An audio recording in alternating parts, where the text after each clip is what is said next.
Maka perhatikanlah ya saudara-saudara sekalian, pemirsa sekalian, bahwa cara atau warisan-warisan yang dilakukan oleh orang-orang Yahudi dahulu dalam upaya untuk melemahkan kaum muslimin itu adalah selalu mereka menitik beratkan kepada perpecahan.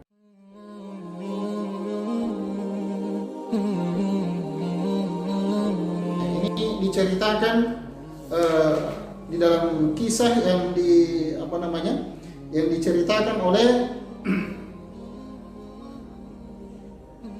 ya dari Safiyah binti Huyai, ya.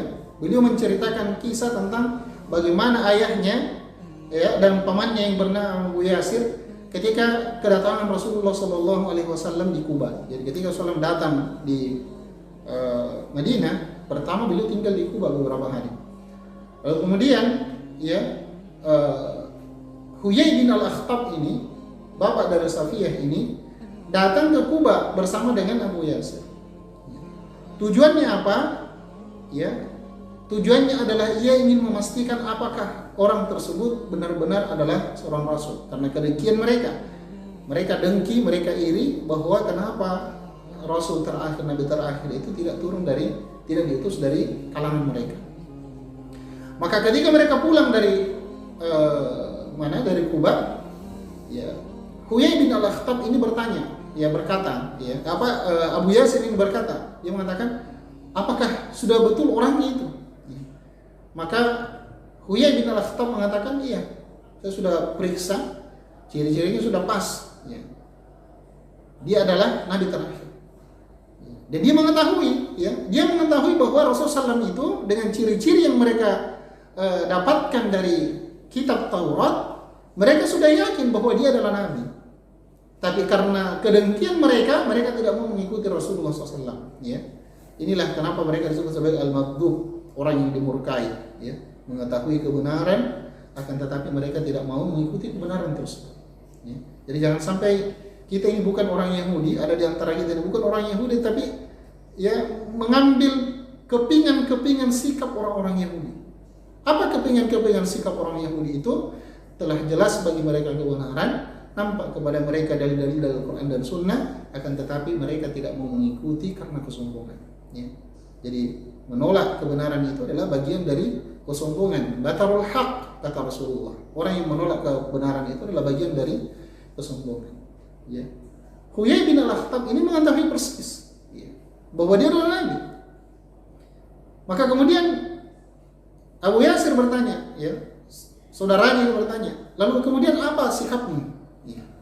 Maka dia mengatakan, demi Allah, selama aku hidup, aku akan terus menyusuinya.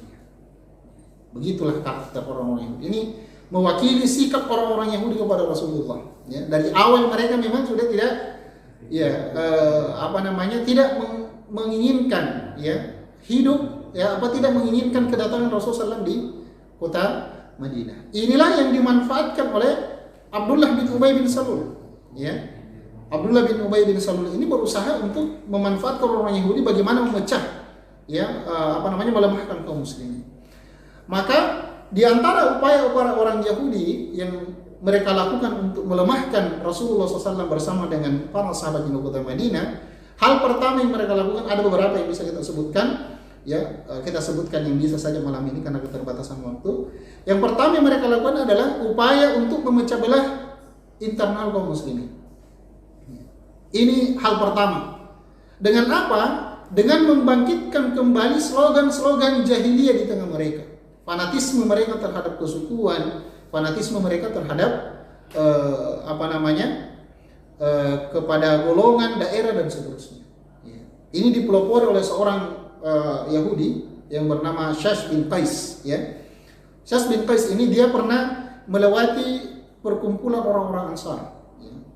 Di tengah mereka, di antara mereka itu ada orang-orang Aus, orang-orang Khazraj. Lalu kemudian dia melihat mereka, kerukunan mereka itu dengan kedengkian. Lalu dia mencari seorang pemuda, mengutus seorang pemuda yang pandai bersyair. Dia mengatakan, datanglah kepada mereka dan ceritakan kepada mereka tentang kisah Bu'ats. Kisah Bu'ats ini adalah kisah peperangan yang terjadi antara Aus dan Khazraj, di mana orang-orang Aus ketika itu mengalahkan orang-orang Khazraj. Ceritakan kepada mereka, provokasi istilahnya. Maka pemuda ini datang ke tengah-tengah Ansar. Dia menceritakan tentang kisah tersebut, ya. Dipanas-panasi istilahnya kita, diingatkan kembali. Wah, dahulu orang-orang kalian itu perang, kalian kalah, ya. Kalian dulu itu tokoh-tokoh kalian yang ini si fulan terbunuh, ya. Memang hebat orang-orang Aus itu, orang-orang Khazraj itu kalah ketika peristiwa Bu'ats. Ya. Lalu kemudian hal ini memancing perdebatan di tengah-tengah mereka. Mulailah muncul, ya, terpancing, ya, untuk saling menceritakan kembali kisah-kisah. Lalu mereka muncul fanatisme mereka terhadap kelompok mereka, saling menceritakan kelebihan, merendahkan yang lain dan seterusnya. Sampai kemudian singkat cerita mereka saling berusaha untuk, ya, timbul ketegangan di antara mereka, ya. Bahkan mereka, ya, istilah kalau kita sekarang baku janji. Ya, kalau kalian memang merasa bahwa kalian lebih baik dari kami, ayo kita perang lagi seperti dahulu. Yang satu mengaminkan, ayo kalau begitu, ya. Jadi hampir saja tujuan mereka untuk memecah belah kaum muslimin terjadi, ya. Akan tetapi sampai informasi ini ke tengah Rasulullah SAW dan Rasulullah SAW datang ke tengah-tengah mereka dan menenangkan mereka, ya. Rasulullah SAW mengingatkan mereka agar kemudian tidak terprovokasi dan tidak kembali lagi ke masa-masa jahiliyah tersebut, ya. Barulah kemudian mereka sadar, ya, bahwa hal tersebut adalah merupakan provokasi. Turunlah ayat diantaranya firman Allah Subhanahu wa taala, wala wa'tasimu bihablillahi jami'an wa la tafarraqu, ya, wadhkuru ni'matallahi 'alaikum id kuntum a'da'an fa'alafa baina qulubikum fa asbahtum bi ni'matihi ikhwana. Diingatkan tentang bagaimana dahulu mereka saling berperang, ya, lalu kemudian Allah mengikatkan hati mereka. Lalu kemudian Allah menganugerahkan mereka dengan nikmat persaudaraan.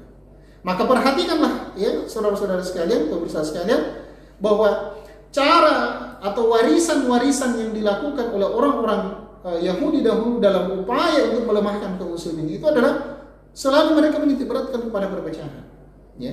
Dibuat kita ini fanatik, ya, dengan apa saja yang kita miliki. Fanatisme golongan, fanatisme kesukuan, fanatisme terhadap kelompok dan seterusnya, ya. Ya. Seolah-olah kita ini disekat-sekat dengan wilayah, ya, sehingga orang Indonesia tidak usah peduli dengan keadaan saudaranya di tempat lain, ya. Disekat-sekat kita dengan nilai-nilai asabiyah, ya, nilai-nilai fanatisme terhadap kelompok, ya. Ya, meskipun tentu jangan kita menyalahkan kelompoknya, yang disalahkan sifatnya. Karena ada juga orang yang tidak berorganisasi tapi dia membawa sifat fanatisme terhadap kelompoknya. Hanya dirinya yang benar, hanya dirinya yang baik, yang lain salah, ya. Kita disekat dengan hal-hal seperti itu, ya. Sehingga patokan-patokan kebenaran, ya, itu hanya diukur pada kelompok dan di mana komunitasnya ia bangun. Ini tidak boleh kita lakukan, ya. Karena hal inilah yang dilakukan orang-orang Yahudi. Bagaimana cara kita menyikapinya? Menyadari bahwa Allah telah mengikat persaudaraan kita, ukhuwah kita itu dengan keimanan. Maka dimanapun Anda berada, selama dia beriman, bertakwa kepada Allah Subhanahu wa taala, selama dia mengikrarkan kalimat syahadat, maka selama itu dia adalah saudara kita. Jangan kita terjatuh dalam persoalan-persoalan seperti ini. Jangan kita mau dikotak-kotakkan, jangan kita mau dipecah belah. Karena, ya, kekuatan terbesar, modal terbesar kaum muslimin setelah keimanan dan ketakwaan mereka dalam membangun satu peradaban adalah ukhuwah, persaudaraan, persatuan di tengah-tengah mereka. Dan inilah yang selalu diupayakan untuk dirongrong di tengah-tengah kaum muslimin, ya. Selalu kita ini diajak berpecah. Beda sedikit berpecah. Satu kunut, satu tidak kunut dianggap tidak sejalan, tidak seiman. Ya, naudzubillah, ya. Satu bercadar, satu tidak bercadar dianggap sudah berbeda. Padahal kita semua ini berada dalam satu ikatan yang sama. Perbedaan-perbedaan furu', perbedaan-perbedaan dalam urusan cabang seperti ini bukan hal yang bisa menggugurkan ukhuwah persaudaraan kita dalam ikatan keimanan tersebut. Nah, ini yang pertama mereka lakukan, upaya untuk membangkitkan fanatisme terhadap golongan, ya, fanatisme terhadap kelompok, terhadap daerah dan seterusnya. Ini yang harus kita hilangkan, ya. Kalau kita ingin membangun kebersamaan, kekuatan sebagaimana Rasulullah dahulu, maka hal-hal seperti ini harus kita tepikan dari kehidupan kaum muslimin.